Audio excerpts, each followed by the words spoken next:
शिक्षक बंधू भगिनींनो, कदाचित म्हणजे आता इथे बसलेले सर्व सिनियर माणसं आहेत आणि त्यांच्याजवळ जी मूल्य आहेत ती आज आम्हाला तुमच्याकडून शिकायला मिळाली. तुमच्याकडनं जी मूल्य आहेत शिकायला मिळाली. सरांसारखे व्यक्ती असेल आताच रिटायर होणार आहेत, परंतु तरी त्यांचा जो होप्स आहे, इच्छा आहे, हे सर असतील म्हणजे खूप अशा व्यक्ती आहेत. मॅडम आहेत, मॅडम आत्ताच रिटायर होत आहे. मागच्या किती दिवस तरी राहिले त्यांचे, एक वर्ष राहिलेले. ही ह्या व्यक्तींकडे जर एवढं पोटेन्शियल आहे तर आम्ही कसं पाळायला पाहिजे हे तुमच्याकडून आम्हाला शिकायला मिळालं.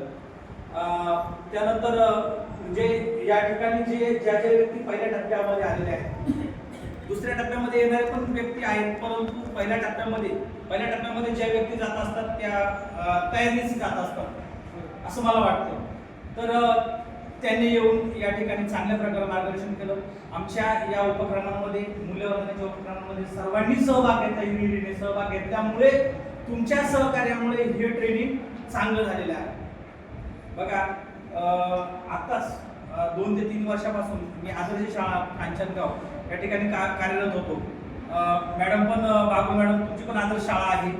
आदर्श शाळेमध्ये कशा प्रकारचे उपक्रम राबवले जातात हे आम्हाला त्याचं गायडन्स आहे. अजून काही शाळा आपल्या पाठीमागे आहेत, परंतु त्या शाळेने सुद्धा तसे उपक्रम, त्या गोष्टी त्या ठिकाणी राबवल्या गेल्या पाहिजेत. आणि खेळीमेळीच्या वातावरणामध्ये मूल्यवर्धनाचे उपक्रम आपण इम्प्लिमेंट शाळेमध्ये करावे. मला तर फक्त एकच इच्छा होती, मी तिथे जिल्ह्यावरती ट्रेनिंगला जेव्हा गेलो त्यावेळेस त्या ठिकाणी मला असं वाटतं मी कसं काय देणार. मला मी 2014च्या अगोदर भरपूर वेळा ट्रेनिंग दिलं होतं, पण 14 नंतर मी थोडंसं बाजूला गेलो. पण पुन्हा मला जिल्ह्याच्या ट्रेनिंगला पाठवलं. याच्या अगोदर मी खान अकॅडमीला सुद्धा ट्रेनिंग केलेले. मला सांगायचा आनंद वाटतो की खान अकॅडमी जॉईन करा. खान अकॅडमीमुळे आपल्या विद्यार्थ्यांचे गृहपाठ, स्वाध्याय खूप चांगल्या प्रकारे त्या ठिकाणी करता येईल. कुणाला खान अकॅडमी संदर्भात सुद्धा कुणाला प्रॉब्लेम असेल तर मला विचारा, कारण मी जिल्ह्याला मास्टर ट्रेनर होतो आणि ते चांगल्या प्रकारे मी त्यांचं लॉग इन आणि हे करून देऊ शकतो. तर ती संख्या असेल तर खूप सुंदर ट्रेनिंग आहे खान अकॅडमीचं. मोबाईलवरती होमवर्क देतो. एवढं खान अकॅडमी संदर्भात मी का बोलतो तर खान अकॅडमी संदर्भात 5 वर्ष महाराष्ट्र शासनाने त्याचा खान अकॅडमी सोबत करार केलेला आहे आणि त्या कराराचा फायदा महाराष्ट्र शासनाचा खान अकॅडमी सोबत झालेला करार, तो फायदा आपल्या विद्यार्थ्यांना होईल. जर तुम्ही काळजी घेतली तंत्रज्ञानाच्या युगामध्ये तर तुमच्या विद्यार्थ्यांना तो फायदा होणार आहे. आदर्श शाळेबद्दल बोलायचं जर ठरलं तर वेगवेगळे उपक्रम आहेत. मग त्यामध्ये आनापान असेल, योगा असेल, प्राणायाम असेल, या गोष्टी आदर्श शाळेच्या उपक्रमामध्ये इम्प्लिमेंट होत असतात.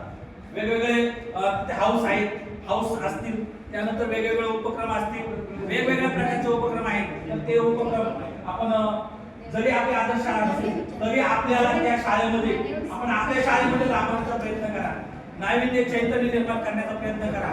मूल्यवर्धनाचा सुद्धा त्या ठिकाणी चांगल्या प्रकारे इम्प्लिमेंट करा. आणि अशा या उपक्रम मला तरी एकच असं वाटत होतं की तुम्ही जास्तीत जास्त उपक्रमांच्या माध्यमातून विद्यार्थ्यांपर्यंत जा. या ट्रेनिंग बद्दल एक थेरॅटिकल पार्ट होतं, त्याच्याबद्दल मला काहीच बोलायचं नव्हतं जास्त, परंतु फक्त तुम्ही उपक्रम कसे इम्प्लिमेंट करणार आहेत यावरती आमचा जास्त जोर राहणार होता. पण नाईलाजाने आज निवडणुकीचं पण इलेक्शन लागलं आणि त्यामुळे थोडंसं आमचे सरांची आमची थोडीशी घालमेल झाली की आपण पहिल्या सत्रामध्ये आपल्या या पुलामध्ये उपस्थित नाही. थोडं आम्हाला फिलिंग होत होतं. मॅडमला आम्ही जाताना मी फोन करून सांगितलं, मॅडम प्लीज थोडंसं दुपारपर्यंत घ्या, चांगल्या पद्धतीने घ्या, आपले लोक नाराज होणार नाही याची काळजी मॅडमने पण घेतली. आणि असेच हे उपक्रम तुम्ही चांगल्या प्रकारे इम्प्लिमेंट करा शाळेवरती, हीच आमची तुमच्याकडे इच्छा आहे. या ट्रेनिंगला येण्यापूर्वी मी खरोखरच सर्व साहित्य माझ्यासोबत आणलेलं होतं. ट्रेनिंगच्याच ठिकाणी, जिल्ह्याच्याच ठिकाणी मी PDF मध्ये, पेन ड्राईव्ह मध्ये सर्व मटेरियल भरून आणलेलं होतं. स्वतःचा लॅपटॉप आणून, कॉर्ड आणून टीव्हीला जॉईन केला आणि चांगल्या पद्धतीने आपलं ट्रेनिंग झालं. सक्सेस करण्याचा प्रयत्न आम्ही केला. त्या ठिकाणी मला खूप आनंद वाटला की इथं साहित्य उपलब्ध नसताना सुद्धा आपल्या वर्गातलं खरंच चांगलं झालं. आता तुम्ही बाहेर गेल्यानंतर मित्रांसोबत चर्चा करू शकता की तुझं ट्रेनिंग कसं झालं, माझं ट्रेनिंग कसं झालं. पण निश्चितच आम्ही आमच्या पद्धतीनं सावळे सर असतील, मॅडम टोंगरे मॅडम असतील, यांनी सुद्धा सर्वांना आम्ही आमच्या सहकार्य, तिघांच्या सहकार्याने आम्हाला जेवढं द्यायचा प्रयत्न केला. चुकून 3 दिवसामध्ये कुणाला आम्ही दुखवलं गेलं असेल तर क्षमस्व. आणि मला बोलण्याची संधी दिली संयोजकांनी त्याबद्दल धन्यवाद.